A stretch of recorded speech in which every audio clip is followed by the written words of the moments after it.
May usa ka managtiayon nga grabe silag pangarap, gusto lang yun sa bana nga makahuman og eskwela iyahang asawa. May usa sila ka anak, ang usa ka bana na narbaho kontraksyon bisag unsa na lang ang sudlan kay gusto lang yun nga makahuman iyahang asawa og eskwela.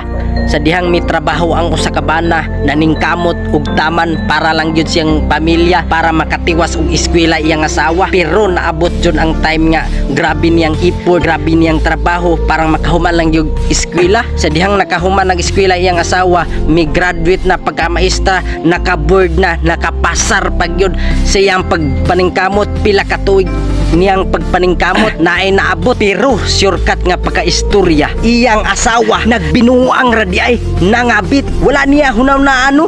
Grabe kasakit sa dughan, grabe niyang ipon, pero gibinuangan ragyapon siya. Munang ikaw girls, huna apog sakto kung unsa kasakit sa dughan si mong bana.